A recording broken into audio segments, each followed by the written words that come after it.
Part 3 and the final part of the Sicha for Shmini Atzeres and Simchas Torah. The above difference between Jews and the rest of the world is emphasized at Matan Torah. Matan Torah had the effect of nullifying the world's existence. As our sages have said, a bird did not twitter. A bird did not twitter. An ox did not low. Ox, like X. Twitter became X recently. Just a side point. A bird did not twitter, an ox did not low. In regard to Jews, however, Matan Torah gave them life. I am the Lord your God. Because Shmini Atzeres and Simchas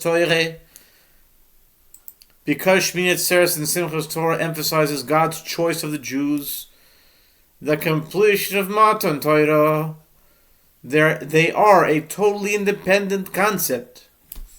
This is why on Shmini Atzeres only one bullock, one ram, was brought on Shmini Atzeres, for the single bull corresponds to the single unique people in Sukkah 55b. This is independent. It is independent and removed from the 70 bullocks offered on Sukkot, which corresponds to the 70 nations of the world. And that is why the joy of these days is so lofty, for it stems from the concept of choice. 4. In this itself, there is a difference between Shmini Atzeres and Simchas Torah, similar to the difference between the two levels in the sphere of Keser, Arich, and Atik. Arich has a connection to the Arich has a connection to the lower 10 sefiros, and Atik is completely independent of them. Shmini Atzeres is a continuation of the previous 7 days of Sukkot, Shmini meaning the 8th. Simchas Torah has nothing to do with the 7 days of Sukkot, and therefore possesses its own independent name. To clarify further, the Talmud in Sukkah 55b compares the offering of one bullock and one ram on Shmini Atzeres to a small banquet for the king and his beloved. A small banquet implies there's a large banquet which corresponds to the banquet for the 70 nations of the world during Sukkot. Thus, although Shmini Atzeres is for you alone and not for strangers with you, the very fact that it is necessary to exclude strangers indicates that there is some connection between them. On Simchas Torah, however, Israel and the king are alone together, without finding it necessary to exclude strangers. Thus, the revelation and completion of the idea of Matan Torah, God's choice of Jews, is specifically in Simchas Torah.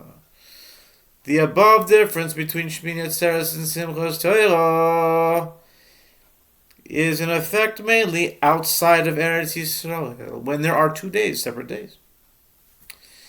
In Eretz Yisrael, the concept of Shmini Atzeres and Simchas Torah are only 1 day, and thus the pure concept of Simchas Torah is missing. Simchas Torah is true. It is true. Simchas Torah, it is true. It is a second day of Yom Tov in exile, a rabbinic ordinance, and therefore certain aspects are more lenient than on Shmini Atzeres on the first day of Yom Tov, but the very fact that we can be more lenient shows that it possesses a higher level. On the last day of Pesach, for example, we specifically eat matzah dipped in liquid, although on the rest of Pesach, we are extremely careful not to let any liquid touch the matzos. This is because the last day of Pesach is so lofty compared to the other days that it is not necessary to avoid matzah coming in contact with liquid. Indeed, we specifically eat matzah in liquid, because the ultimate enjoy is on Simchas Torah and not on Shmini Atzeres, although Shmini Atzeres is still very high in joy. Simchas Torah is noch hechel, yo. The Rebbeim were in a serious mood on Shmini Atzeres, expressed also in the strict time limits of reciting Atzeres and the Akafos, whereas on Simchas Torah, their joy transcended all limits. Why then, one may ask, were the Akafos last night, Shmini Atzeres, celebrated with joy transcending limits? However, we live now in a time when your people, Israel, need joy, for we have exhausted all means of abolishing the exile. The only way left is through joy that transcends all limits. Joy unspeakable. But all is not clear. Why was it necessary to change the regular custom and to be in such a joyous mood also in Shmini Atzeres? Could it not have waited until Simchas Torah? A story concerning the Rebbe provides the answer. The war between Napoleon of France and Alexander of Russia was as a direct interest to Jewry, for a majority of Jews that time lived in Russia. The Torah greats of that time, the disciples of the Maggid, were divided as to whom to support for the good of Jewry. Some of the Rebbeim were of the opinion that they should help Napoleon achieve victory. For Napoleon, they claimed, material conditions for the Jews would be much better. Others, headed by the Alter Rebbe, said Alexander should be helped, for under his rulership, the spiritual condition of the Jews would be far better. The year 5573, in the thick of the war, approached. All the Rebbeim knew that Rosh Hashanah that year would be the deciding factor as to whom would go the victory, for it was the time when all the countries are judged, and Rosh Hashanah itself, the critical factor, would be the shofar blowing, particularly for those who knew the correct thoughts, the kavanos, to put into the shofar blowing. All of the Rebbeim from both sides therefore tried through the shofar blowing to ensure that the decision rendered above should be according to their opinion. One of the great Rebbeim hastened to begin the Rosh Hashanah prayers very early, so as to begin blowing the shofar after the Shacharis prayer as soon as possible. When he came to blow the shofar, he cried, "Oh, the Litvak has already beaten us to it." The Litvak, meaning the Alter Rebbe, who came from Lithuania. How did the Alter Rebbe do it? Instead of blowing the shofar after Shacharis as normal, he blew the shofar before Shacharis. The story teaches us that it is sometimes necessary, because of the importance of a particular matter, to change the regular routine. For just as there was war between Napoleon and Alexander, so today nations are warring against each other.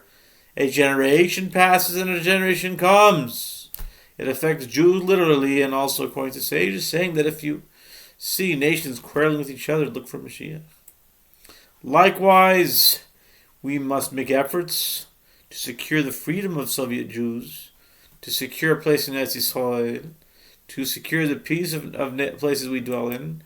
All this can be achieved through joy. And therefore we change the regular routine before Simchas Torah, extremely joyous and Shmini Atzeres. One may ask,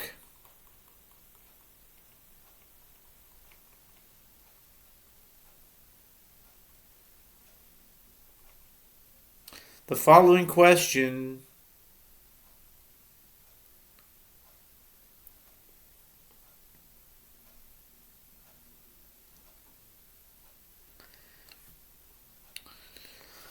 about the above story concerning the Alter Rebbe, since the story concerns the Torah greats, what relevance does it have to him? He cannot compare to them.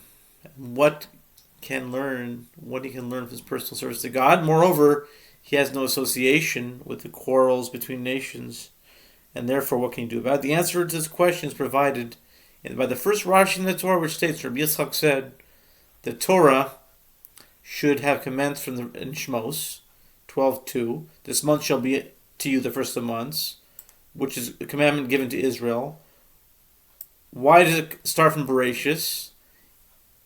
Because he declared to his people the power of his works. He gave an account of the work of creation in order to give them heritage of nations. Should the nations of the world say to Israel, you are robbers, because you took by force the lands of Canaan, Israel replied to them, the whole earth belongs to the Holy One. He created and he gave it to whom he pleased. Of his own, he gave it to them, and of his own, he took it out from them and gave it to us. Rashi is addressing the comment to a 5-year-old who is learning Chumash. A child complains that non-Jews disturb him from Torah study and performance of mitzvahs, either by telling him to abandon his studies or play with them, or by calling him a robber. What asks the child, should I do to get rid of them? One cannot flee the exile. As the previous Rebbe said, it was not our will that we were exiled from Eretz Yisrael. It is not, and is it not with our strength that we will return to Eretz Yisrael? One can live as a hermit in one's house until the non-Jew breaks down the door and yells, robber. Furthermore, he says that the very fact he lives in a physical world and must eat and drink disturbs his concentration towards studying mitzvos. One must work in order to obtain food. Okay, isn't this not a paradox? Rashi's answer, he decided to declare to his people the heritage of nations. Rashi says, there's a child in every Jew that you live in the world that people by non-Jews, that you can't escape it. On the other hand, you need not fear.